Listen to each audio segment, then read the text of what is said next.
Hello everybody, this is ThatMad85 and today we are going to be doing some Goodwill games. Today we got Crazy Taxi for the PC. It is a Windows 98 game, but as you can see we are playing it on my more modern computer. Partially because I wanted to use a steering wheel controller and partially because it was easier to capture footage from. So that is what we got going today. Sega arcade game, or a PC port of it, where you used to sit down inside the cabinet. It looked like it was a taxi cab, and it had a steering wheel and pedals, and you played the game like this. This is a game I remember playing and seeing inside like Walmarts or Targets. Cost about 50 cents, and you got to drive around like crazy, and we'll get into what the game entails soon. For the PC port, you can see it comes with modes for arcade, original, crazy box, and it has some different sort of options. So we'll start with arcade being what you would normally play in the arcade, original being the same game except it's got kind of a new map, and the crazy box was a bunch of different little mini games to try and set records for, which we'll get to later. The premise of the game is that you're driving a taxi and you're trying to pick up different customers. Those customers want to go to certain places, and once you take them to those places, they will give you so much money. Along the way, you can drive very closely to other cars, take ramps, and other such things to earn little tips. You have only so much time to get people to certain places, and you have only so much time overall to play the game in general. Now, if you happen to drop somebody off or pick somebody up, it will add a little bit of time to your clock, and you're trying to get as much money as you can before time runs out on the clock. Now, as you can see, some of the people that need to be delivered have red, orange, yellow, green colored money symbols over the top of them. That lets you know how much money you're going to make and also how far you're going to have to drive them to get them to where they need to go. In other game modes, you can pick how long you're playing, so it doesn't actually add more time onto you, and you just see how much money you can make in that time.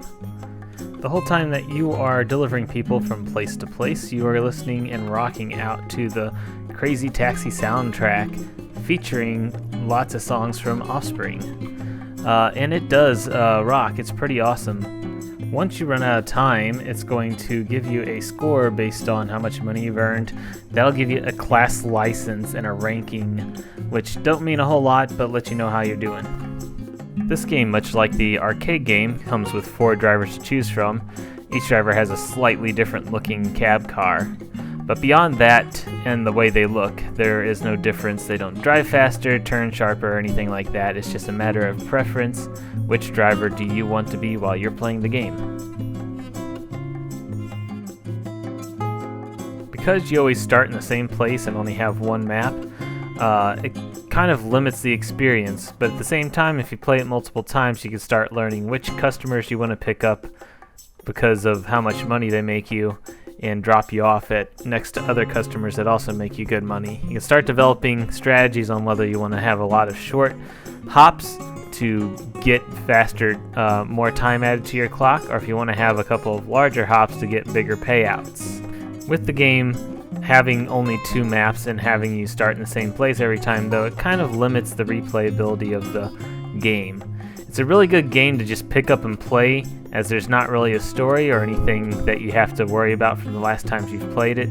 But once you've played the map, it is the same map, and once you've played both maps, that's all there is to it. In other words, you're not going to want to sit down for a long gaming session with this game. But if you have a few minutes to kill, or you have friends over and you want to swap the controller back and forth to see who gets the highest score, that's where the fun is in the game. It's a game that once every couple of weeks you're like, hey, what do I play? Let's go ahead and pick this up and have a little bit of fun. With all that being said, there is the Crazy Box mode here with a couple of different challenges. These challenges also teach you the ropes of a few of the different tricks you can play in the game, such as getting a boost start and also power sliding, which can help you in the real game to basically drive around faster, get more points, more tips from your passengers and get to where you're going faster. Some of the games, like this first one here, just has you try and time your boost so that you jump off the ramp fast enough to where you get a long jump, basically kind of like the ski jump. Other games have you crashing into a number of obstacles, making super sharp turns around narrow bridges, and other things to just test out your ability to pull off these tricks and have, I guess, good accuracy. Overall, what makes this game fun is its arcade style of gaming, where you can, again, like I said, pick it up and play without having to really be in a mood for it and are willing to invest a lot of time into it. It has a really good vibe, a good feel, and a good setting. I like the different in-game advertisements, such as KFC, Pizza Hut, and a few other different places. And it's crazy, like it says. You don't take damage from crashing into things. You don't take damage from crashing into people. If you want, you can just set it to 10 minutes and cruise around without picking anybody up. Just to enjoy driving around town and enjoy the town that it is. It looks like it's set in San Francisco, although it's not, I'm sure, map accurate.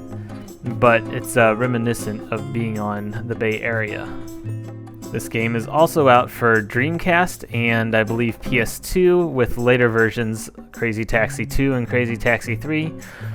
You might be able to find it on PS3 also. I believe Xbox Arcade also has this game. So lots of places to find it. If you can get it for your PC, you can try to play it with a steering wheel controller, which makes the game very, very fun, but it's also hard to find a PC controller that's going to work for this, because this game is meant for Windows 98 and has a limited capability of being able to work or being compatible with different USB steering wheel controllers. I would highly recommend this game, though, just for a little bit of fun and because it's pretty darn cheap, and definitely give it a try.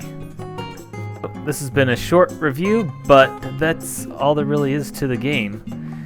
If you are watching this on YouTube, please give me a thumbs up if you enjoyed watching this video. Subscribe if you want to see some of, if you want notifications for when my other videos come up, and take a look at the other videos I have, other Goodwill Games reviews, different tech talks from each week, different sort of content, whether it be stories or putting together computers or thrift shopping. I got a lot of different technology stuff here on That Matt 85, and if you want to catch me streaming some of these games live, look for That Matt 85 on Twitch.